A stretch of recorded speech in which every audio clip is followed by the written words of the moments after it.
ስደት ማንነትን ያሳጣል። ስደት ክብርን ይቀንሳል። ስደት ዝቅ ዝቅ ያደርጋል። ስደት እኔነትን እኛነትን ያጠፋል።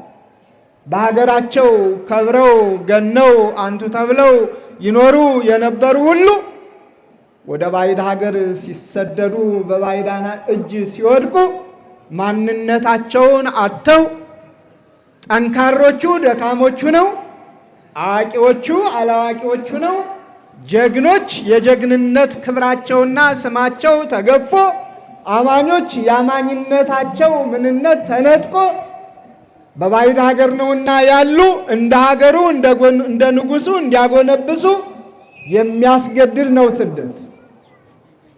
አናንያ፣ አዛርያ፣ ሚሳኤል በተሰደዱበት ሀገር ለነሱ መልካም ነገር ነው የገጠማቸው። የሚበሉት አላጡም፣ የሚጠጡትም አላጡም፣ ስልጣንም አላጡም። እንደውም በሀገራቸው ያላገኙትን ስልጣን ምግባቸውም ለንጉሱ ከሚዘጋጀው እንዲመገቡ ነው የተፈቀደላቸው። መጠጣቸውም ንጉሱ ከሚጠጣው ከጠጁ ከብርዙ እንዲጠጡ ነው የተፈቀደላቸው። ግን ማንነታቸውን የሚያሳጣ ቦታ ነበር። ከጥበብም በላይ ጥበብን እንዲማሩ ግን ከጥበብ በላይ ያለውን ጥበብ እግዚአብሔርን እንዲክዱ የሚያደርግ ቦታ ነበር ያሉበት። ከሃይማኖት በላይ ሃይማኖት ኑሯቸው እግዚአብሔርን እያመለኩ የሚኖሩት ሃይማኖት በሌለበት አንድ ሰው በምኞቱ ፍላጎቱ በጉልበቱ ባቆመው ምስል እንዲንበረከኩ እንዲሰግዱ በሚደነገግበት ሀገር ነበር የወደቁት። ይህ ሁሉ ክብራቸውን አሳጥቷቸዋል። ስደት ይሄ ነው እንግዲህ። ይሁን እንጂ እነሱ የሚበላ ካገኘን የሚጠጣ ካገኘን እኛ ምን ቸገረን፣ በዛውም ላይ ከተሾምን ከተማርን ካወቅን ከተመራመርን በባዕድ ሀገር እንዲህ አይነት ክብር ካገኘን የሚለው ነገር ለነሱ ቦታ አልነበረውም። ምክንያቱም ተሰዳጅነታቸው የመጀመሪያው የህልውናቸውን ያጠፋው ስማቸው ሲገፈፍ ነው። አናንያ፣ አዛርያ፣ ሚሳኤል የሚለው ስማቸው የተወለዱበት አካባቢ ወላጆቻቸው በአካባቢው የሰየሟቸው ከሃይማኖት ጋር የሚያያዘው ስም ጠፍቶ ማን ብሎ ነበር የሰየማቸው ንጉሱ? አቤት አንድ ሰው ሲድራቅ፣ ሌላ ሰው ደግሞ አቤት ሚሳቅ፣ ሌላ ሰው ደግሞ አብደናጎ። ልዩ ልዩ ስም ነው የሰጣቸው። ይህ ማንነትን የሚያሳጣ ስም ነው። ክብርን የሚያሳጣ ስም ነው። እንዲህ ሆኖ ግን የሚበሉት ሞልቷል፣ የሚጠጡት እንደ ልብ ነው። ይሁን እንጂ ክብራችንን አጥተን በልተን ጠጥተን ለብሰን ሞቆን ደምቆን ተሹመን ከፍ ከፍ ብለን ከመኖር ማንነታችንን ይዘን በማንነታችን መኖር ይበልጥብናል ነው። ትምህርቱን አንማርም አላሉም፣ ተማሩ፣ እውቀት ነውና። ግን የሚገባቸውን እውቀት ወሰዱ።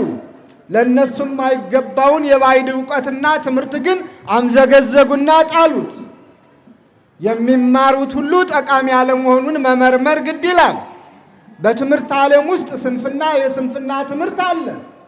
እግዚአብሔር የለም የሚል ትምህርት ቢኖር ስንፍና ነው። ግደል የሚል ትምህርት ቢኖር ስንፍና ነው። ስረቅ የሚል ትምህርት ቢኖር ስንፍና ነው። አመንዝር የሚል ትምህርት ቢኖር ስንፍና ነው። ቀማ ታገል የሚል ትምህርት ቢኖር ስንፍና ነው። ስለ ሀገር ክብር የሚደረግ ሌላ ነው። ስለ ወንጀል የሚደረገው ትምህርት ሌላ ነው። በእያንዳንዱ ነገር። ስለዚህ እነዚህ ሶስት ወጣቶች ዕውቀትን እንደ ዕውቀት ወሰዱ። የሚገባቸውን ተጠቀሙበት፣ የማይገባቸውን ግን በሩቁ አውቀው አስቀመጡት። እንደ ምግብ ግን አንመገብም ይሄን ያሉት። ኃላፊው የነሱ መጋቢ እንዳይጠቁሩ እንዳይከሱ አደራ የተባለው ግን በብዙ ጭንቀት እባካችሁ የንጉሱን ትእዛዝ ሰምታችኋል፣ ጠቁራችሁ ከስታችሁ ጠውልጋችሁ ቢያይ ንጉሱ እኔ ነኝ የምቀጣ ተዋላቸው።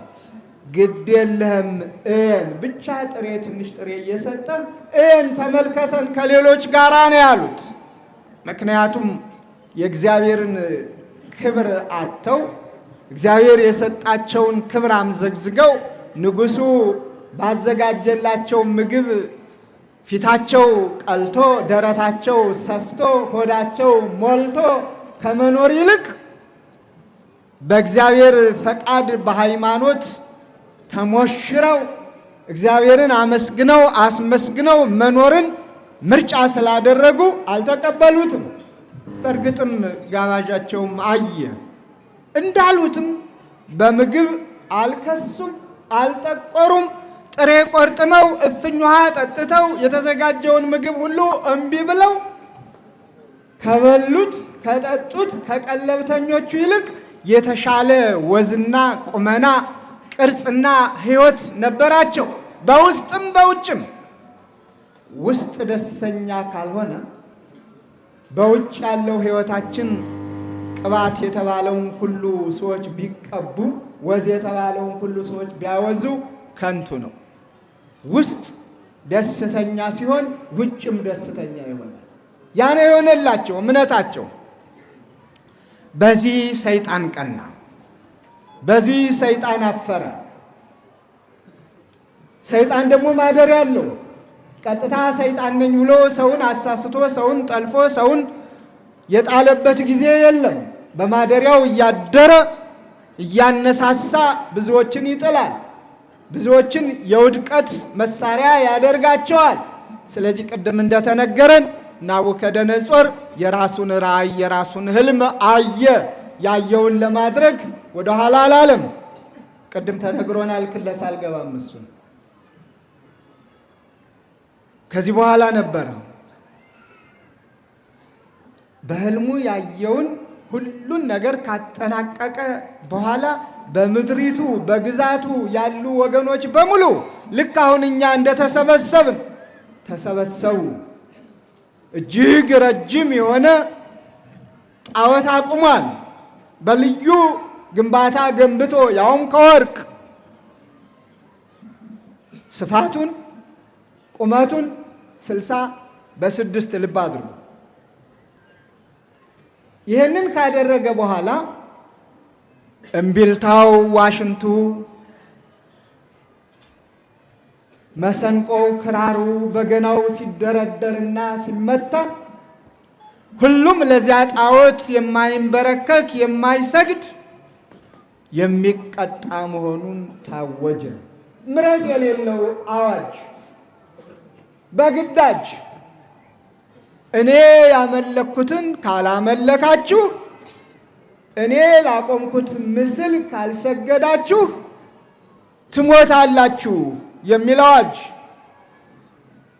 የሙዚቃ መሳሪያዎችን ደርዳሪዎቹ እየደረደሩ ዘፋኞቹ እየዘፈኑ ኃያላኑም ድኩማኑም ባለጸጎቹም ድሆችም ትንሾቹም ትልቆቹም እገሌ ወገሌ ሳይባል ለዚያ ጣዖት ሁሉም ተንበረከከ። ከነዚህ ከሶስቱ ጀግኖች በስተቀር እነሱ ዝቅ አለ። ሁሉም ሲሰግድ ሲንበረከክ ሲወድቅ ሲነሳ ባሉበት ቀጥ ብለው ቆመዋል። ይህንን ያዩ የሰይጣን ማደሪያዎች ንጉሥ ሆይ አንተ ከፍ ከፍ ያደረካቸው፣ አንተ ባለሟሎች ያደረካቸው፣ አንተ በአውራጃዎች የሾምካቸው፣ አንተ ላቆምከው ምስል አልሰገዱም፣ አልተንበረከኩም፣ ትእዛዝህን አፍርሰዋል፣ ቃልህን አቃለዋል፣ ሕግህን አላከበሩም። ምን ትላለህ ነው ያሉት። በቁጣ ኃይል ተሞልቶ ባለው በንግስናው ግርማውን ተጎናጽፎ መንፈሳዊ ግርማ ያይደለ ሰይጣናዊ ግርማ መንፈሳዊ ቁጣ ያይደለ ሰይጣናዊ ቁጣ። ለምንድነው ያልቆማችሁ ያልሰገዳችሁ? እኔ ላልኩት ለምንድነው ያልተንበረከካችሁ? ጥያቄው ነው። በዚህ ጊዜ ነበር ንጉሥ ሆይ አንተ ላቆምከው ምስል አንሰግድም፣ አምላካችን ያድነናል። አያችሁት ደስ ሲል። ከነዚህ ከሶስት ወጣቶች ይህንን ነው መማር ያለብን።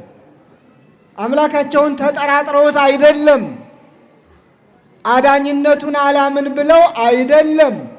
እስከ መጨረሻው ድረስ ንጉሡ ተስፋ መቁረጥ ነበረበት። ቅድም እንደነገሩ ሊቀ ሊቃውንቱ ቁርጥ ሐሳባቸውን ቁርጥ ውሳኔያቸውን ምንም ይባል ምን እሱ ላቆመው ምስል የማይሰግዱ መሆኑን እግዚአብሔር ባያድነንም እንኳ በዚህ በምድራዊው ዓለም በአንተ ፊት ከዚህ አንተ ካዘጋጀው መግደያ እሳት ባያድነንም እንኳ በመንግስቱ የመንግስቱ ወራሾች ሁነን እሱን እያመለክን እንደ መላእክቱ መላእክቱን መስለን የምንኖርበት ዓለም ስላለ፣ ስለዚህ ስለ ምድራዊው ዓለም፣ ስለ ጊዜያዊ ዓለም፣ ስለ ኃላፊው ዓለም አንተም ኃላፊ በሆንክበት ግዛትህ ለጊዜው በሆነበት ምንም ቦታ የለንም ነው። አዎ በቁጣ ስለነበረ ወረወራቸው። ባድነንም እንኳ ብለው ነበር። አዳናቸው አላዳናቸውም? እግዚአብሔር አድኗቸዋል። ደስ ይበላችሁ እናንተንም ከመከራ ሥጋ ከመከራ ነፍስ አድኗቸዋል። የሚገርመው እነሱ ብቻ እኮ አይደለም የዳኑት።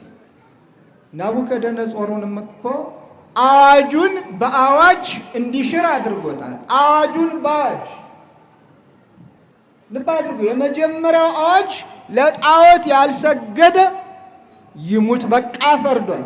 ቤቱ ይቃጠል፣ ይበርበር፣ ይመዝበር ብሎ አውጆ ነበር። አሁን ደግሞ መንግስቱ ዘላለም ወምኩናኑኒ ለትውልደ ትውልድ፣ ግዛቱ ለልጅ ልጅ ነው ብሎ የእግዚአብሔርን ዘላለማዊ ንጉስነት ዘላለማዊ ገዥነት አምኖ አውጆ የትኛውም ወገን በሙሉ ከዳር እስከ ዳር በአናንያ በአዛርያ በሚሳኤል በዳንኤል አምላክ እንዲመካና የዳንኤልን የአናንያ የአዛርያ ሚሳኤልን አምላክ እንዲያመልክ አዋጁን በአዋጅም የሻረበት ነውና እግዚአብሔር የተመሰገነ ይሁን። ታሪኩ ባጭሩ ቅድም ተምረነዋል። አሁንም ከልሼላችኋለሁ። ከአናንያ ከአዛርያ ከሚሳኤል ምን እንማር? ምን ተማር?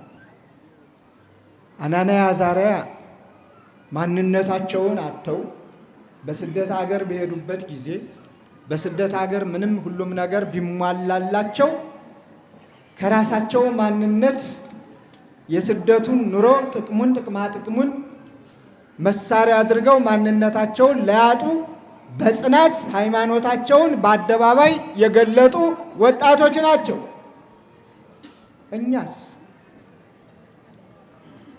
እኛ ደግሞ መላው ጠፍቶን እንደውም በገዛ ሀገራችንም ስደተኞች ሆነናል አይደል? ዛሬ ሰው እኮ በገዛ ሀገሩ ስደተኛ እየሆነ አቤት!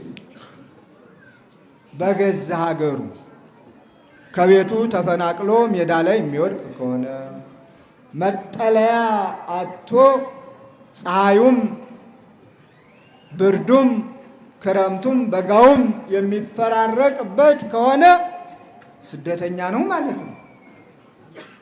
ይህን ምን አመጣው?